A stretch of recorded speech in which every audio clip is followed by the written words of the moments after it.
Olá, pessoal. Bom dia. Meu nome é Guilherme Perini, eu sou médico hematologista do Grupo Américas e hoje eu vou estar junto com o meu colega Ricardo Bini, que é coordenador do programa de terapia celular do Américas Oncologia e Américas Medical City e chefe da hematologia do INCA, discutindo e tendo o prazer de receber vários convidados para falar um pouco sobre CAR-T. Então, agora eu passo a palavra ao Dr. Bini e a gente volta depois durante as discussões. Bom dia, obrigado a toda a audiência, todos os colegas que estão nos acompanhando, todos os organizadores, todos os palestrantes. Nós vamos iniciar ouvindo o professor Chiattoni, professor da Santa Casa de São Paulo e responsável pelo grupo de linfomas de Samaritano São Paulo.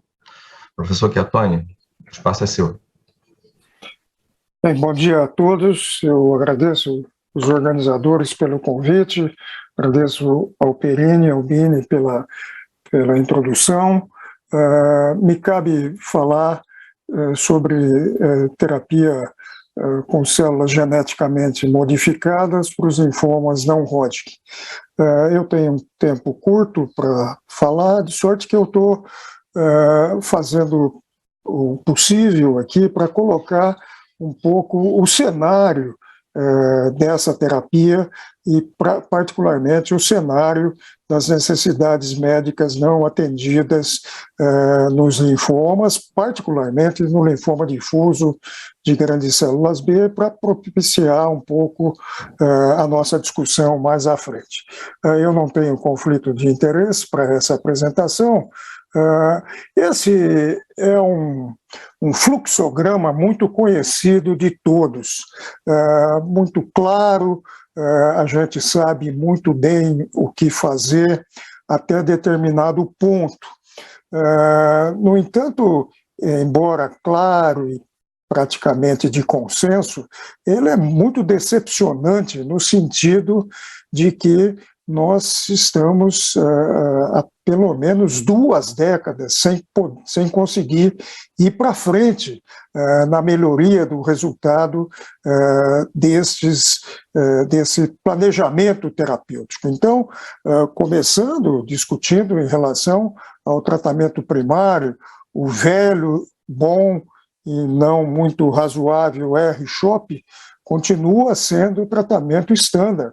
Embora ao longo dessas 2 décadas diversas tentativas com formas mais variadas possíveis foram feitas no sentido de melhorar a eficácia, mantendo o mesmo evento adverso, mas sem sucesso. Nós temos agora alguma possibilidade, estamos aguardando um pouco o resultado do estudo chamado POLARIX com o polatuzumab. A fase seguinte dos pacientes que não respondem ao R-CHOP ou recaem, os chamados refratários ou recidivados,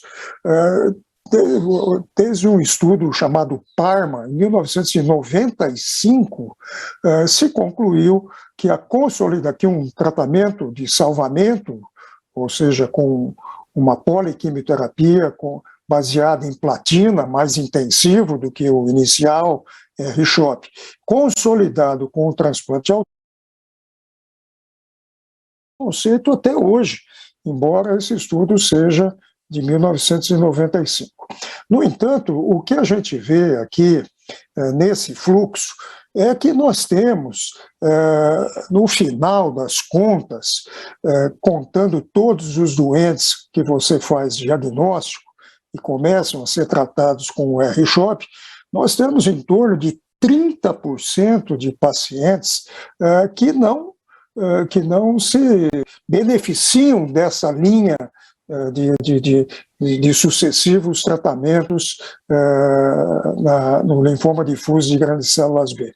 Portanto, constitui, sem dúvida, na área dos linfomas, pela sua frequência, uma necessidade médica não atendida, onde a gente espera. Estamos começando a ver agora os resultados, particularmente com as células geneticamente modificadas, mas outras outras modalidades de tratamento, com novos anticorpos, com imunoterapia junto com esses novos anticorpos, com lenalidomida, com os anticorpos biespecíficos, que além de atingirem a célula-alvo, levam para o local as células T. Portanto, nós temos uma série de inovações, mas a mais consistente já no mercado, já desde 97, já com informações muito relevantes,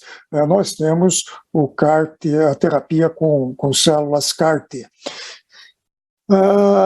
O que nós vamos falar, onde essa terapia é relevante mesmo, é nesse conjunto de pacientes que estão aqui elencados, que são quais? Os refratários primários, quer dizer, aqueles que não têm resposta nenhuma lá atrás com o uso do R-CHOP, ou particularmente um grupo que se começa a identificar que são pacientes que progridem durante o R-CHOP, para os pacientes que são refratários, que recaem, fazem o tratamento de salvamento, mas são refratários ao tratamento de salvamento, e para um grupo de pacientes que recai após o transplante autólogo, que particularmente os que recaem precocemente.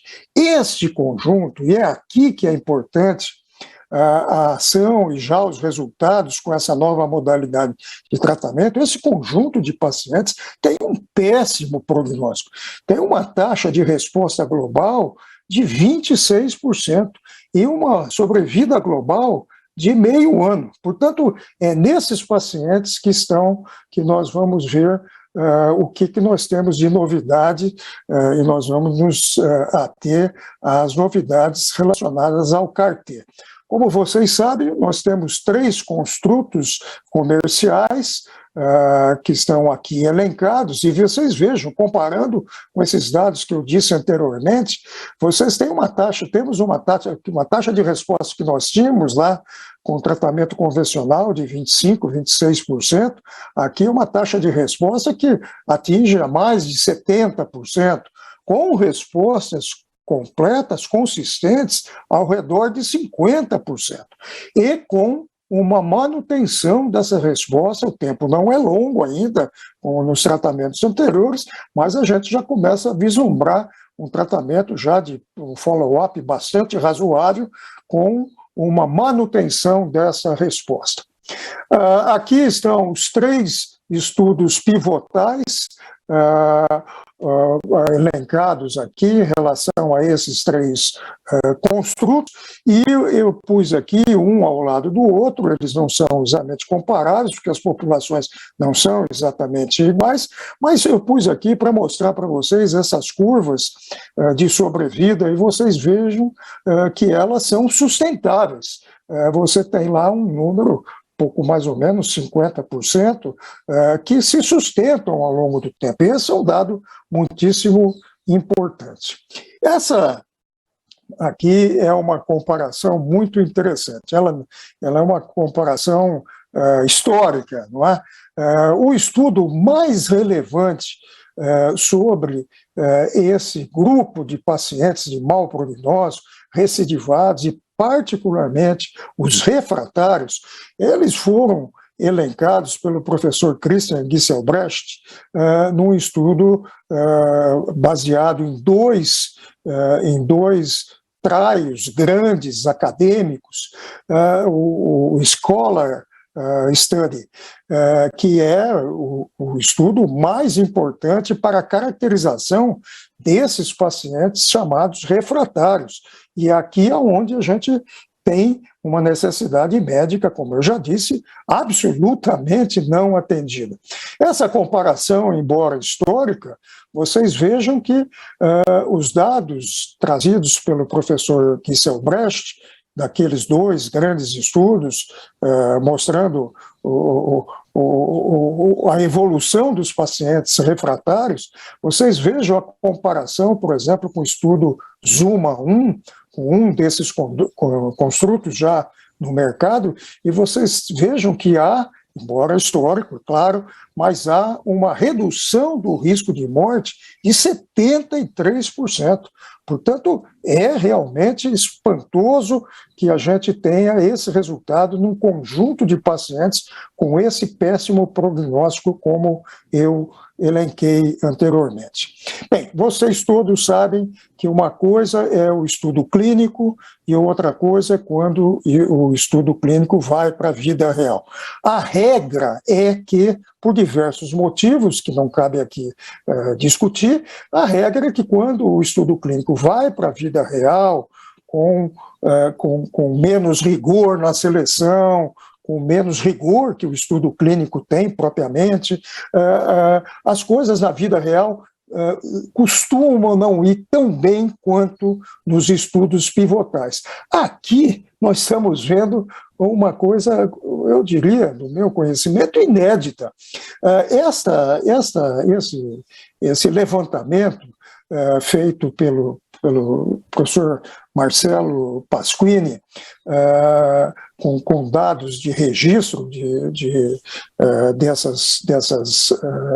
dessas terapias com CAR-T, mostram que essa é a maior revisão desses casos, que a evolução na vida real, do ponto de vista de eficácia, é igual. E chama muito a atenção que os eventos adversos são de menor monta.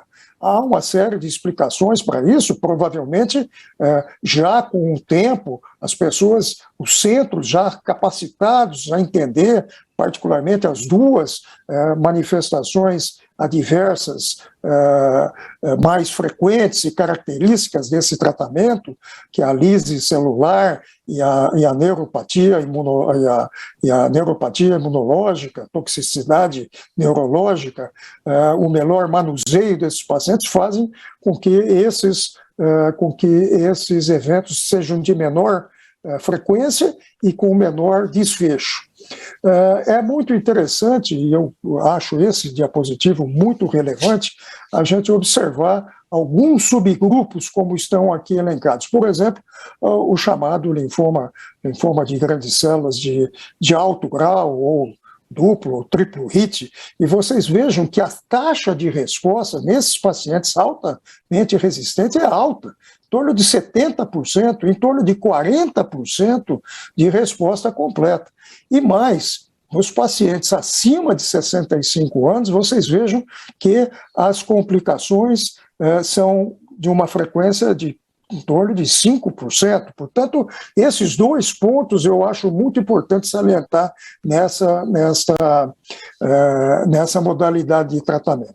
Esses são os dados, repetindo mais ou menos o que eu já disse, mostrando que a eficácia na vida real parece ser igual, semelhante, mas os eventos adversos são de muito menor monta. Aqui são os dados também do CI-BMTR, mostrando que com o advento dessas novas modalidades de tratamento, o transplante autólogo vem diminuindo nos Estados Unidos. Mas esse é um ponto que precisa ser muito discutido. Na realidade, o CAR-T não substitui, a meu ver, que claramente o papel do transplante autólogo, e isso precisa ser muito bem discutido, particularmente nos casos de resposta parcial. Existem 3 estudos comparando CAR-T com o transplante. O estudo ZUMA-7, o BELINDA e o TRANSFORM. Esses estudos já tiveram um press release, vocês vejam como as coisas correm aqui. O TRANSFORM teve um press release em 10 de junho deste ano e o ZUMA-7 em 30 de junho. Esses 2 estudos vão ser apresentados no ASH agora desse ano. Quero dizer que nós estamos em via de publicação de um consenso brasileiro que vai ser muito útil, foi muito bem feito, com auxílio de 4 brasileiros relevantes que militam nessa área em centros acadêmicos no exterior. E como, para terminar, eu gostaria de fazer essas considerações, particularmente no bojo do que provavelmente será a nossa discussão. Primeiro, essa terapia, sem dúvida, vem ocupar um ponto de necessidade médica não atendida muito importante.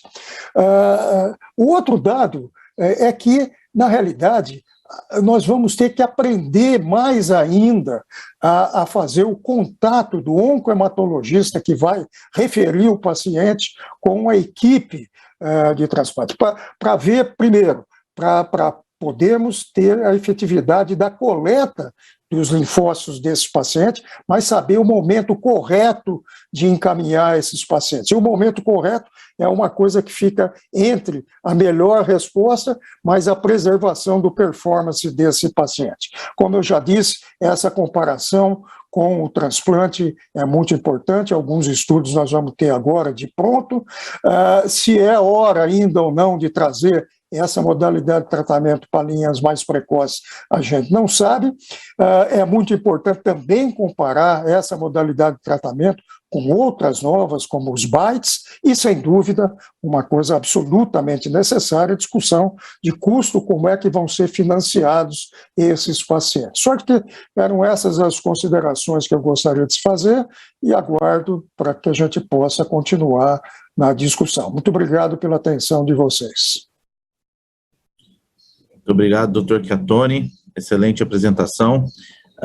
Agora eu vou chamar o Dr. Nelson Hammerschlag, que é um hematologista do Grupo Américas e também coordenador de hematologia do Hospital Israelita Albert Einstein, para falar um pouco sobre CAR-T no tratamento dos pacientes com leucemias agudas. Olá, bom dia. Agradeço o convite para estar aqui presente, muito me honra. Obrigado aos meus colegas que estão moderando a sessão. Bom, eu vou CAR-T em leucemias. Basicamente, existem iniciativas em leucemia linfocítica crônica, leucemia mieloide aguda e principalmente em leucemia linfocítica aguda. Então, eu queria começar mostrando esse diapositivo clássico, que, ao contrário do que muitos imaginam, o CAR-T começou num paciente com leucemia linfocítica crônica. Em agosto de 2010, foi o primeiro caso, e que esse paciente está bem até hoje. Posteriormente, aqui vocês podem ver os principais estudos que surgiram com relação à leucemia linfocítica crônica, né? A grande maioria deles, o alvo que é utilizado no CAR-T-cell é o CD19, mas existem duas iniciativas, uma utilizando o CD19 junto com o CD20 e uma utilizando imunoglobulina D leve nesses pacientes. Aqui vocês veem que são poucos os casos que foram realizados, né? A maioria são série de casos, e a gente destaca que dois grupos aqui têm um número mais relevante de casos, como esse aqui com 24 pacientes refratários ou recidivados, e esse grupo com 32 casos. E o interessante é que o que nós podemos ver é que muitos pacientes atingem a resposta completa, mas um número absolutamente significativo de respostas completas. Mas respostas, de uma forma geral, somando-se as respostas completas e as respostas que são parciais, são relativamente boas, o que coloca essa tecnologia também com uma habilidade de ser melhorada. O que tem que ser utilizado, o que tem se utilizado para melhorar essa tecnologia? Em primeiro lugar, a tentativa de usar um anticorpo bispecífico. Em segundo lugar, a tentativa de usar a célula alogênica, principalmente chamado CAR-NK de cordão, porque aí você pega o produto na prateleira. Uma terceira possibilidade é você colocar drogas junto, como, por exemplo, é o caso do Rutinib, por exemplo. O outro lado interessante que a gente tem que pensar são naqueles casos que o CAR-T alogênico, verificar, como nós vamos ver mais para frente, mais bem estudado em LLA, se essa célula, o ideal é uma célula derivada do receptor ou derivada do doador. Nesse caso, foi do doador. Em leucemia mieloide, o primeiro caso foi um caso autólogo. O alvo foi esse antígeno Lewis Y, que é encontrado em outros tipos de tumor também, até tumores de pulmão tem esse antígeno bem. E o que esse estudo foi importante, foi o estudo em LMA, é que ele teve limitada eficácia, mas efeitos adversos. Então, ele foi uma espécie de prova de conceito. Depois disso, vários estudos foram utilizados. O grande problema é que a maioria dos antígenos na LMA são também expressas aos normais progenitores, o que levam esses pacientes à aplasia grave, né? Então, vocês podem ver aqui que a grande maioria dos pacientes acabam entrando em aplasia e são resgatados depois com transplante mieloablativo, né? Geralmente o transplante não mieloablativo, né? Perdão. E existem algumas tentativas de se verificar se a gente pode diminuir a persistência para evitar a aplasia. Então, esse método de eletroporação, ele é uma metodologia utilizando plasmídio e RNA mensageiro que possibilita que haja uma menor persistência da célula e, portanto, menos chance de ter o paciente entrar em aplasia grave. E aqui, para vocês terem uma ideia, né, esse diapositivo acaba de ser publicado numa revisão, é o número de estudos abertos para a CAR-T de uma forma geral. Quer dizer, em leucemia mieloide aguda, em leucemia mieloide aguda e mielodisplasia, também em doenças mieloproliferativas, inclusive em leucemia mieloide crônica, que não responde ou foi refratário ou tem a mutação T315I, que impossibilita a maioria dos inibidores de tirosina-quinase. Eu queria mostrar aqui para vocês que se nós formos olhar, o Dr. Chiattoni mostrou aqui para vocês a utilização em linfoma. Quer dizer, linfoma é, sem dúvida alguma, a maior utilização destas células. Esse é um dado do CIBMTR, e a leucemia linfocítica crônica, ela conta com 19% das indicações, sendo todas as outras indicações, mieloma e outras doenças, indicações em menor grau. Esse caso ficou um caso clássico. Eu me lembro que eu estava frequentando uma ASH e quando foi anunciado o primeiro caso realizado na Universidade da Pensilvânia, em que se utilizou o CAR-T para essa menina chamada Emily, de leucemia linfocítica aguda, que foi resgatada depois de um transplante alogênico e está viva até hoje. O estudo mais importante nessa doença foi o estudo Eliana, que incluiu 75 pacientes. Foi o primeiro estudo que fez uma prova de conceito de que o CAR-T pode ser congelado e pode viajar, né? Então, era um produto que a Novartis patenteou em cima do produto da Pensilvânia. E nesse estudo multicêntrico, a fábrica, vamos dizer assim, do CAR-T ficava em New Jersey, mas aí pacientes do Japão foram incluídos. Então, foram incluídos 75 pacientes, uma taxa de remissão de 81%, uma sobrevida geral de 76%, uma sobrevida de recidiva de 59%, e outros 8 pacientes utilizaram o CAR-T como ponte para transplante alogênico. O Dr. Chiattoni citou esse estudo, e realmente esse estudo é muito importante, porque é um estudo que foi capitaneado por um brasileiro, que é o Marcelo Pasquini, que hoje é uma das pessoas mais importantes no Centro Internacional de Transplante de Medula Óssea, que contém um registro de casos, e ele mostrou que, comparando com a vida real, né, então aqui o do CIBMTR e o estudo Eliana, né, o estudo BMTR com 249 pacientes com LLA, não houve diferença nas taxas de resposta, não houve diferença em se obter a doença residual mínima negativa, não houve na duração de resposta e tampouco houve diferença na sobrevida livre de doença e na sobrevida geral. E ele mostrou também que os efeitos adversos não foram diferentes.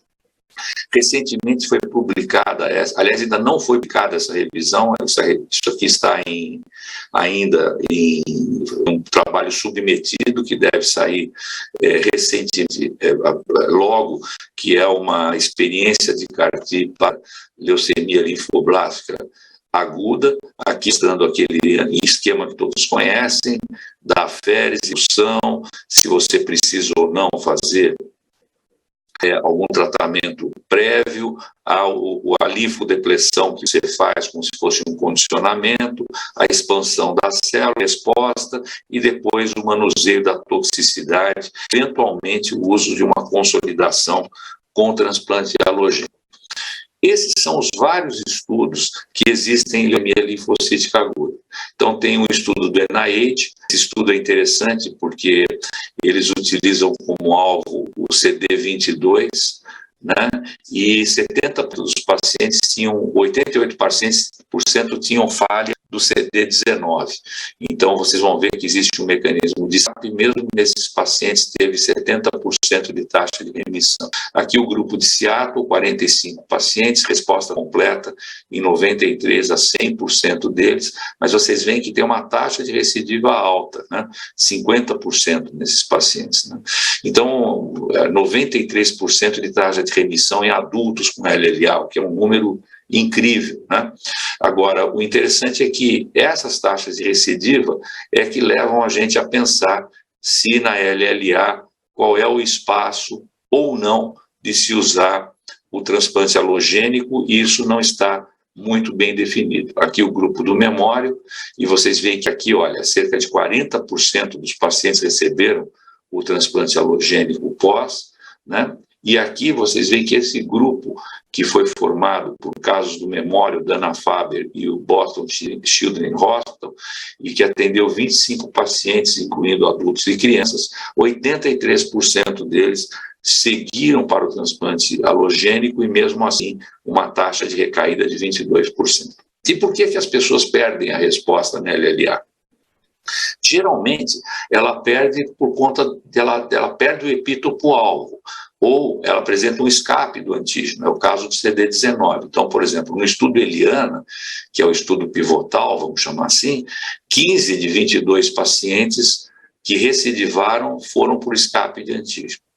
Quais são esses mecanismos? A gente supõe que seja a pré-existência de subclonos negativos para o clone, uma alta taxa tumoral com heterogeneidade, terapia preventiva com blinatumomab e a mudança de linhagem de uma origem linfóide para mieloide, que ocorre principalmente quando há rearranjo do KMT2A.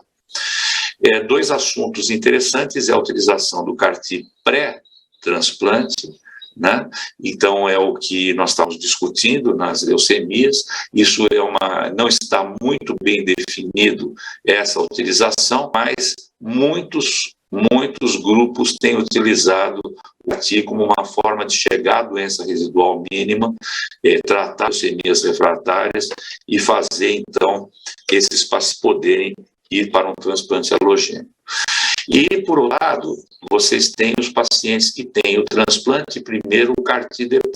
Vocês veem que essa situação, ela aumenta aqui, porque a Tony mostrou para vocês o que acontece em linfoma. Aqui vocês vejam que em leucemia, né, vocês veem que está diminuindo o número de casos que fazem o transplante alogênico prévio, quer dizer, o CAR-T está sendo utilizado mais precocemente. E o dado interessante é quando você analisa se você utiliza, nesses casos, uma célula derivada do doador ou derivada do paciente.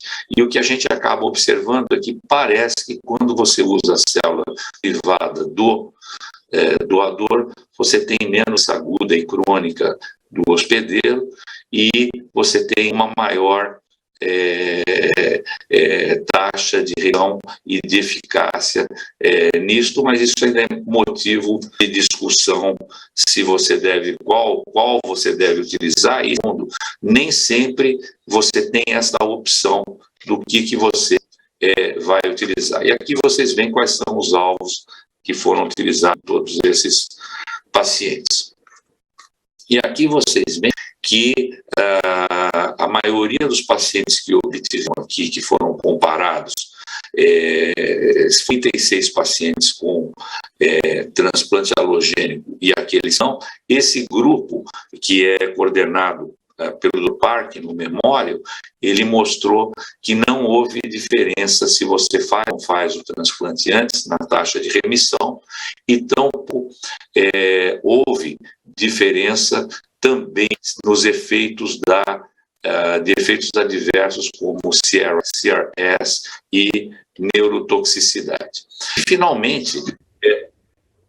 E finalmente, quando nós paramos o DLI com o CAR-T, nós vamos observar que a taxa daqueles pacientes que fazem CAR-T pós-transplante vão melhor do que aqueles que fazem DLI. Então, portanto, para a gente concluir, a gente pode dizer que CAR-T para LLC funciona para casos selecionados, mas os resultados estão aquém dos alcançados em LLA, linfoma e mieloma. CAR-T em LMA ainda incipiente, principalmente em função da aplasia pós-procedimento. CAR-T-cel em crianças e adultos com LLA apresenta altas taxas de resposta sobrevival e sobrevida livre de doença. Recidivas ocorrem em cerca de 50%. O papel do transplante de medula óssea em consolidação ainda a se determinar. O papel do CAR-T pós-recidiva de TMO é importante, parece melhor com células derivadas do receptor. Não há diferença de resultados de toxicidade no uso do CAR-T pós-transplante, e CAR-T é melhor do que DLI no salvamento desses pacientes. Então, eu gostaria de agradecer o convite e espero ter cumprido o meu tempo. Muito obrigado. Nós queríamos agradecer, Nelson, pela brilhante apresentação, e vamos continuar com o nosso programa convidando o professor doutor Ângelo Maiolino, que é professor de hematologia da Universidade Federal do Rio de Janeiro e coordenador de hematologia do Grupo Oncologia das Américas do Rio de Janeiro. Ângelo. Obrigado, Ricardo, pela apresentação. Prazer estar com vocês. Eu vou falar um pouco aí sobre o papel da terapia com CAR-T-cel no mieloma múltiplo. Bom, como vocês vendo aqui, existe uma clara necessidade não atendida para os pacientes com mieloma que são considerados refratários. Cada vez mais a gente tem utilizado terapias combinadas na primeira e na segunda linha, utilizando mais importantes classes de drogas, como inibidor de proteasoma, moduladores e os anticorpos monoclonais. Cada vez mais pacientes vão entrar nessa categoria de triplo, duplo ou penta refratário. E nesse estudo de vida real, vocês veem que o desfecho desses pacientes é muito ruim, né?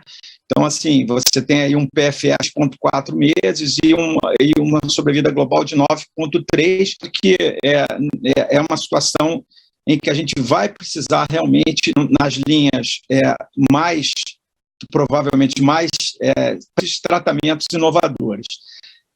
Dentre esses, se destaca os tratamentos que vão envolver, vão ter como alvo SMA. Então, a gente tem hoje os anticorpos conjugados, SMA, representados aí pelo belantamab, vários clínicos com anticorpos biespecíficos, e os CAR-T-SMA é um membro da superfamília TNRF e estimula a proliferação de células B.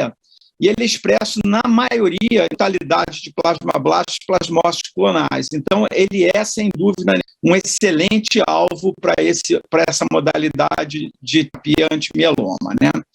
Eu vou apresentar aqui os dois principais construtos de carticel para mieloma múltiplo, que é o AIDECEL, Tacel. O AIDECEL, inclusive, já está aprovado nos Estados Unidos, e o Cilta-cel já está submetido aqui no Brasil à Anvisa aprovação. Então, poderemos ter em breve aí o primeiro construto.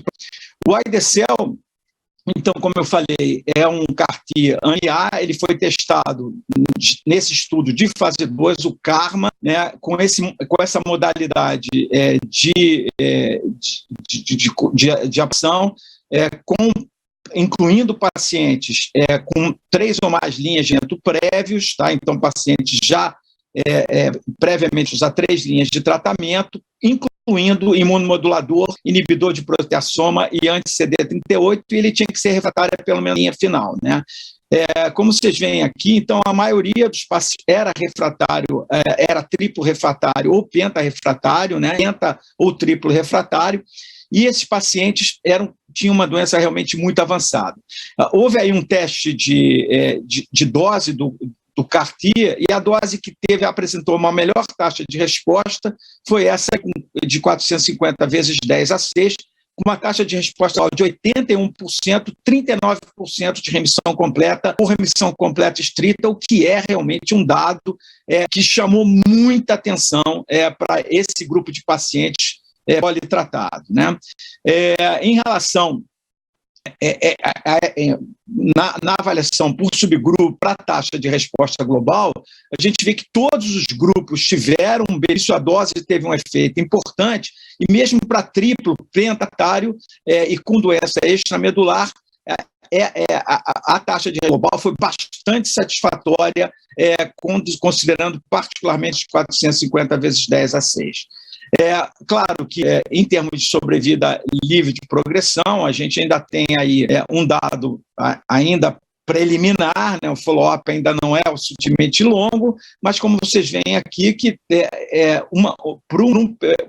em 12 meses, a mediana de PFS foi de 12 meses para a dose de 450 e particularmente vantajosa de 20 meses para aqueles pacientes que obtiveram uma remissão completa ou uma remissão completa estrita. Então, na realidade, por pacientes bons respondedores, a resposta foi excelente. A duração de resposta, a mediana duração de resposta chegou a 21 meses para os pacientes que entraram em remissão completa ou remissão completa estrita, e ela, claro, que foi não teve grande diferença entre os pacientes com 3 ou mais linhas de tratamento prévio.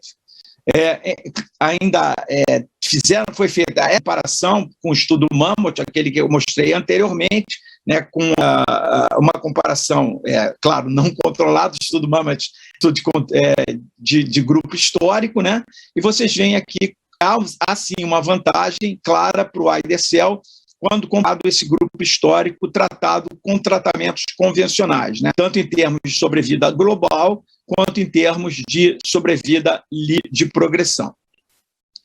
Em relação aos aspectos de segurança do AIDECEL, a gente vê que a síndrome de liberação de citocina ocorreu em 80% dos pacientes, mas de grau 3, ou foi apenas em 4% dos pacientes, né? Uma frequência grande, mas, felizmente, com uma gravidade não tão intensa, né? Citopenia ocorreu na quase totalidade dos pacientes, né? Mas foi bem manejado, e a totalidade neurológica a gente tem aí em cerca de grau 3, em cerca de 4% dos pacientes apresentam câncer e toxicidade neurológica. O outro construto que, como eu falei para vocês, que já está submetido, inclusive, aqui à nossa Anvisa para aprovação, o construto, o Cilta-cel, que foi estudado, né, no CARTITUDE, nesse estudo de CARTITUDE, foi estudo de um B2, né? Então, na verdade, esses pacientes passavam pela féris, faziam uma terapia ponte, se necessário, a linfodepressão ciclofludará e a infusão do Cilta-cel, né? Foram 97 pacientes, também com 3 ou mais linhas de tratamento prévio, com inibidor de proteasoma, imunomodulador e 38, né? Como vocês veem aqui, então, 87% dos pacientes eram triplo refratários, 42% pentarrefratários, e a mediana de linha de tratamento prévio foi de 6 linhas de tratamento prévio e 99% era refratário à última linha. Quer dizer, doente muito, muito avançado, né? E aí a gente vem para a taxa de resposta chegando a quase 100%, né? 97% taxa de resposta com 94% acima de remo parcial muito boa. Quer dizer, realmente um dado, e 80% de remo completa estrita, realmente um dado bastante, que chamou muita atenção, né? Em termos de doença residual mínima negativa para todos os pacientes, ela chegou a 57%, a 10 a menos 5, e o PFS é a sobrevida livre de progressão em 18 meses, uma mediana não alcançada para o grupo que tinha remissão completa estrita e 22 meses para aquele grupo total, realmente uma resposta que a gente pode considerar sem precedente. Em termos de segurança, semelhante ao IBCL, né, a gente tem aí a toxicidade hematológica e neutropenia, ela é muito frequente, chegando a 70% dos pacientes. A síndrome de liberação de citocina, de todos os graus, 94%, né, mas grau 3 ou mais, a frequência foi de 10%, e a toxicidade neurológica de qualquer grau de 12%. Então, na realidade, a gente tem aí uma perspectiva extremamente importante para esses pacientes triplo e pentarefratário, lembrando que cada vez mais teremos esses pacientes que vão ser tratados, que estão sendo já tratados com combinação de, por exemplo, de daratumumab, lenalidomida, carfilzomib ou bortezomib nas primeiras linhas de tratamento, e nesse sentido vai haver uma necessidade de terapias inovadoras. A gente vai ter possivelmente a aprovação do belantamab, que é o anticorpo conjugado, então vamos ter um anti-BCMA num futuro breve no Brasil. A gente espera que o primeiro construto, o Cilta-cel, seja também aprovado já para o ano que vem, né? E vamos iniciar, inclusive nós no Américas vamos estar participando dos estudos com anticorpos biespecíficos anti-BCMA. Então a gente tem aí uma perspectiva, um cenário bastante interessante, inovador no tratamento dos pacientes com mieloma múltiplo. Era isso, então, que eu gostaria de falar para vocês. Muito obrigado.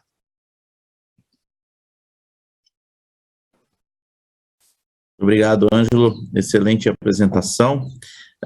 Então, agora vou passar a palavra para a doutora Adriana Seber, que é coordenadora do Grupo OncoTMO em Pediatria, médica também do Hospital Samaritano, para falar um pouco sobre CAR-T, perspectiva da pediatria. Oi, Ângelo. Oi, Ricardo. Muito obrigada pelo convite. Obrigada a todos. É uma honra estar aqui. Preferia estar do lado de vocês. Então, para falar de CAR-T, eu não tenho conflito de interesse nenhum para essa apresentação. Faço parte de várias diretorias e entidades e conselhos, mas nada para terapia, e o CAR-T não está aprovado no Brasil, então isso é uma indicação off-label. Então, quando a gente fala de leucemia linfóide aguda pediátrica, o INCA é a nossa fonte de informações para saber os números, e ao redor de mais de 500 crianças morrem por câncer por LLA na pediatria a cada ano.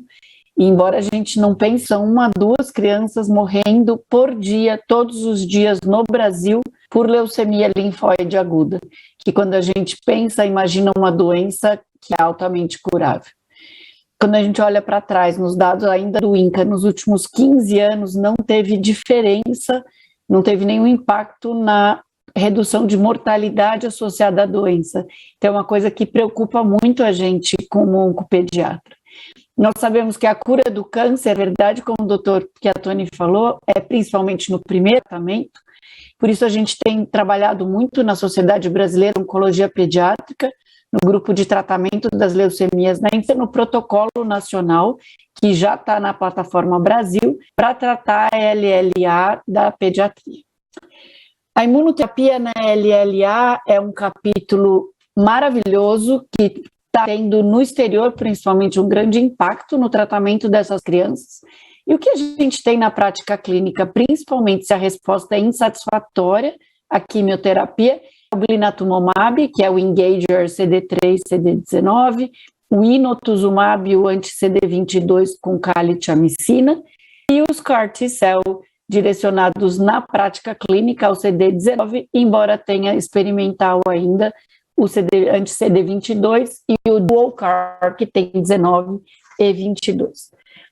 A gente sabe que os CAR T-cell, eles podem ter como domínio coestimulatório, que a gente insere no linfócito T, o CD28 ou o 41BB, e isso tem um impacto enorme em quanto tempo esse CAR T-cell fica na circulação do paciente, permanece no corpo do paciente, porque isso tem implicação sobre a necessidade ou não de fazer transplante de medula depois do CAR T-cell. Então, quando a gente faz um CAR T-cell anti-CD28, a gente sabe que tem um tempo curto, uma janela curta de emissão, e esse paciente tem uma chance enorme de recair de novo e precisa de um transplante de medula. Por outro lado, quando é usado o 41B, ele fica por muito tempo na circulação, e enquanto o paciente tiver aplasia de linfócitos B, ele não estiver produzindo imunoglobulina, provavelmente ele não precisa de transplante. E a gente tem que lembrar que o CAR T-cell não é uma infusão, não é um tratamento off the shelf que eu dou para qualquer pessoa, é um processo. Então, o paciente precisa ser avaliado, precisa ser feita uma leucoaférese depois que todos os quimioterápicos que ele recebeu saem da circulação, isso chama washout. Depois disso, essas células vão para o laboratório, onde elas são produzidas, voltam para o centro de tratamento do paciente, onde aí elas são infusidas e o paciente pode ter diversas toxicidades que a gente precisa dar conta. Para produzir as células, existem laboratórios experimentais, existem fábricas de células geneticamente modificadas, e existem sistemas fechados. A máquina mais comum é essa da Clinimax, que chama Prodigy, que é um laboratório fechado, na verdade, é uma coisa quase mágica, onde se coloca uma célula, aférese do paciente e se tira depois de semanas o CAR T-cell. Então, todos os componentes dessa terapia celular são colocados dentro da máquina e a máquina faz todo o trabalho. A primeira criança tratada com a leucemia linfóide aguda foi a Emily Whitehead, que o Nelson mostrou para a gente. Então, em 2010, há 11 anos atrás, ela teve o diagnóstico de LLA, recidivou, foi encaminhado para o Children's Oncology da Filadélfia para transplante, só que a leucemia estava refratária, ela não conseguiu chegar ao transplante porque ela não era elegível. Foi oferecido para a família cuidado paliativo ou uma terapia fase 1, não se sabia absolutamente nada do tratamento de LLA, a experiência que se tinha para CAR T-cell era com LLC. Em abril de 2012, a Emily foi a primeira criança tratada para LLA, a primeira pessoa, na época o nome era CTL-019, então ela passou maus bocados, quase foi oferecido tratamento paliativo de novo durante o tratamento, porque teve uma série de toxicidades, mas ela se curou da doença, todo ano ela tira foto com a plaquinha dela, já há muitos anos pós-tratamento, foi muito comemorada com Obama pelo Carl June, e os pais são grandes defensores de que os pacientes sejam incluídos em ensaios clínicos, porque é a única maneira da gente avançar a ciência. E a família Emily e ela mesma tem uma fundação que levanta dinheiro para tratamento de câncer de LLA com CAR T-cell, para pesquisa, e aí todo ano ela dá um cheque gordo de mais de $100 mil para essa fundação. Quando a gente imagina o tratamento de doença recidivada e refratária, o índice de remissão completa nos diversos trials é impressionante. Então, não existe nada na medicina que faça uma doença quimio-refratária ter mais de 70% ou quase 90% de remissão.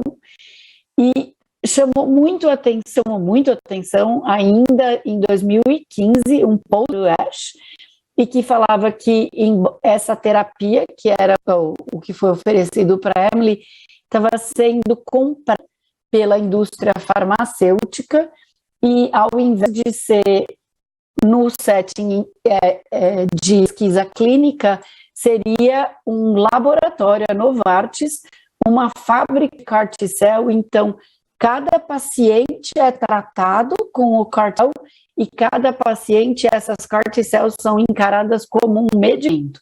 Então, existe uma fábrica no New Jersey, mas está se montando ao redor do mundo várias outras fábricas de produção de CAR-T-cell para o tratamento de pacientes do mundo. Então, teve o primeiro relato, teve o ensaio clínico local com o CAR-T-cell em Filadélfia, e aí o desafio para a Novartis, para escalonar o tratamento, foi saber se eu podia levar isso para tratamento de vários lugares do mundo, então, da Austrália, Japão, e a ideia era fazer a nível local, enviar as células para o laboratório nos Estados Unidos, transduzir as células e ver para onde tivesse o paciente. Então, esse trial se chamou Helena não quer dizer nada, foi só um nome próprio dado para o trial, e para nossa surpresa, mesmo sendo digitalizado, mais de 60% dos pacientes permaneceram em remissão com um ensaio clínico. Todas as vezes que a gente tem um ensaio clínico, a grande pergunta é se vai existir quando pacientes que não têm aqueles critérios de inclusão rigorosos são tratados, né? Então, e isso foi denominado vida real. Então, CIBMTR, o Dr. Marcelo Pasquini brasileiro, como o Dr. Nelson, ele coleta dados sobre terapias há muitos anos no CIBMTR e as terapias com células geneticamente modificadas, os CAR, para leucemia, linfoma, mieloma, esse registro do que acontece na vida real foi coordenado pelo Dr. Marcelo e recentemente, então, a experiência de mundo real para a LLA com o Kymriah, que é o nome comercial dado para o CAR-CD19, e é uma coisa impressionante em termos de sobrevida livre de eventos, sobrevida global. Então, para uma terapia refratária, para uma doença refratária, mais de metade dos pacientes está vivo e sem doença há 2 anos pós-tratamento. O Kymriah hoje é comercial nos Estados Unidos, mas a gente sabe que o acesso aqui no Brasil ainda não é possível, é só em termos de pesquisa, mas vai ser lançado entre fim desse ano e começo do próximo. E, de novo, não é um remédio que eu prescrevo e ele acontece. A gente precisa avaliar a elegibilidade do paciente, precisa saber se a doença é CD19 positiva, se o paciente vai ter benefício com esse tratamento. O paciente precisa fazer a leucoaférese, então precisa ter um acesso venoso, a gente precisa coletar o linfócito do paciente. Como esse produto demora pelo menos 1 mês para chegar de volta, o paciente vai precisar estar vivo, então precisa de uma terapia ponte até chegar ao CAR-T-cell. Quando chega, eu preciso destruir os linfócitos os linfócitos do paciente para permitir a expansão desses linfócitos geneticamente modificados. Então precisa de uma quimio de linfodepleção, que hoje está convencional com fludarabina e ciclofosfamida. O CAR-T-cell é infundido e tem uma série de toxicidades depois da infusão. Por isso a gente defende que quem faça terapia de CAR-T-cell seja o médico que está acostumado com o transplante de medula e com esse monte de toxicidade que pode acontecer. Então, muitos pacientes têm citopenia mais do que grau 3 e que pode ser persistente até mais de 1 ano pós-infusão, então é um grande desafio.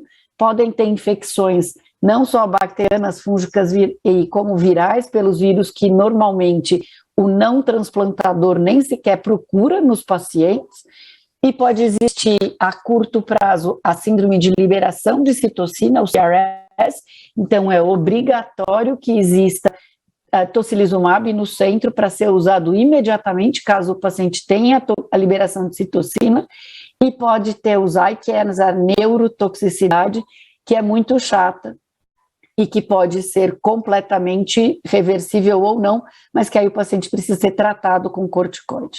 O único CAR-T-cell liberado para pediatria, para as crianças com LLA é o Kymriah, que é da Novartis, o Tisagen Lecleucel, ou Tisacel, apelidado, e está liberado para até 25 anos de idade, para LLA recidivada ou refratária, e provavelmente é assim que vai entrar no Brasil.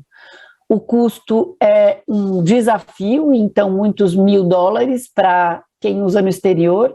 A gente não sabe ainda o preço que vai entrar no Brasil, mas vai ser um desafio, porque não pode custar a mesma coisa. E existem ainda em investigação o Kymriah para LLA em fases iniciais, para leucemia com doença residual, ao invés da indicação com doença refratária. Então, absolutamente incrível eu ter já uma indicação tão precoce, e o Axi-cel está seguindo o mesmo caminho do Kymriah, hoje sendo investigado para as crianças com leucemia refratária. Os protocolos pediátricos estão colocando o Kymriah cada vez mais rápido no tratamento, ou os CAR-T-cell de pesquisa. Então, por exemplo, no St. Jude's, o Kymriah está sendo indicado para LLA com doença residual maior do que 0,1% ao término da indução ou intensificação, a semana 12 da intensificação. É muito precoce, isso é uma quebra imensa de paradigma, de visão de como se trata a leucemia infantil. No Brasil, tanto nos registros de ensaio clínico quanto os registros internacionais, no Brasil não tem nada hoje de CAR-T-cell, nem em fase de pesquisa para LLA pediátrica. A BHH teve uma iniciativa maravilhosa de consensos de CAR-T-cell, então tem um grupo lindo que eu fui convidada para participar para o consenso de CAR-T-cell em LLA pediátrica. Muito legal o consenso, eu convido todos a ouvirem. E a gente vê então que no Brasil o que a gente defendeu na BHH e que provavelmente vai ter impacto nas nossas crianças brasileiras é o uso do CAR-T-cell na LLA de linhagem B a partir da segunda recidiva ou com recidivas após o transplante de medula óssea. É importante ressaltar que a recidiva extramedular, quando for refratária, não contraindica a terapia da LLA, diferente, por exemplo, do blinatumomab, que se defendia não usar recidiva extramedular, e é fundamental, e como único alvo que a gente tem é o 19, que se demonstre que a doença do paciente é 19 positivo. E uma palavra de precaução é tentar não usar imunoterapia para o paciente que a gente está considerando para o CAR-T-cell, porque a gente não quer fazer pressão seletiva e induzir um clone com 19 negativo, porque aí o CAR-T-cell não vai ter efeito. Eu agradeço muito a sua atenção e estou à disposição para qualquer dúvida por e-mail ou WhatsApp, porque a gente não vai ter tempo para discussão. Muito obrigada. Muito obrigado, Adriana. Uma brilhante apresentação, importantíssima nesse contexto aí pediátrico. Eu queria fazer algumas considerações que acredito que a gente meio que sintetiza algumas coisas, né, do como nós estamos mudando alguns conceitos da terapia celular. No dia 1º de novembro desse ano, eu monitorando isso frequentemente, no site NCI Clinical Trials, nós tínhamos lá registrados 1.013 estudos no total em CAR-T-cell. Desses 1.013, 366 para crianças e adolescentes. Eles incluíam pacientes com linfomas T, linfomas B, leucemias, e mais, assim, muito impressionante, isso vai mudar também a questão da inserção também da ideologia de tumores sólidos, não só nós oncohematologistas, porque estudos em andamento para carcinoma hepatocelular, sarcomas, mesotelioma. Já temos estudos completos, em torno de 57 estudos já completados e publicados, e estudos ativos ainda não estão recrutando, mas estão sendo avaliados.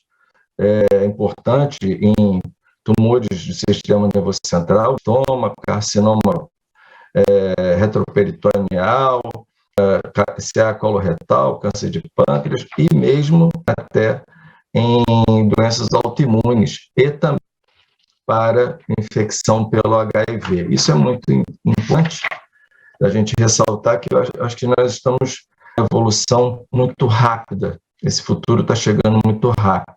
Uma outra questão é que todo esse benefício, essa de eficácia, né, de que a gente agrega novos resultados que podem melhorar muito em relação à sobrevida do paciente, isso também vem, isso é importante também que ela colocou, a importância dessa experiência com outras formas de terapia celular, transplante halogênico, que nós temos algumas mudanças de paradigma em relação à toxicidade. Caso síndrome de liberação de citocinas, que nós vemos isso com um pouco mais de frequência em oncohematologia, mas um cenário que é da neurotoxicidade e que traz para o centro do grupo, né, de terapia celular, do grupo ali de transplante. Normalmente temos hematologistas, intensivistas, infectologistas, mas também o papel da imunologia, do neurologista em relação às infecções neurológicas que a gente começa a estar muito mais presente. Sem esquecer, né, as próprias questões relacionadas à doença, com recidivas eventuais e infecção. E, para complementar, eu acho que tudo que nós vimos, tudo que nós ouvimos, né, sobre o que Ângelo, Nelson, Chiatoni, Adriana citaram, a terapia com CAR-T não é apenas uma nova forma de tratamento, é uma forma de terapia celular baseada em diversas plataformas que estão em desenvolvimento, customizadas para diversas doenças neoplásicas e não neoplásicas, podendo atingir pacientes com perfis diferentes, talvez não fossem nem candidatos a outras terapias, talvez mais complexas, com mais efeitos colaterais, complicações, né? E está em frequente evolução quanto à eficácia e também quanto à segurança. Queria agradecer. Obrigado, Bini, pelas suas ações. Então, a gente vai agora passar para o nosso painel em transplante de medula óssea. Então, espero vocês agora para a gente um pouco mais sobre transplante.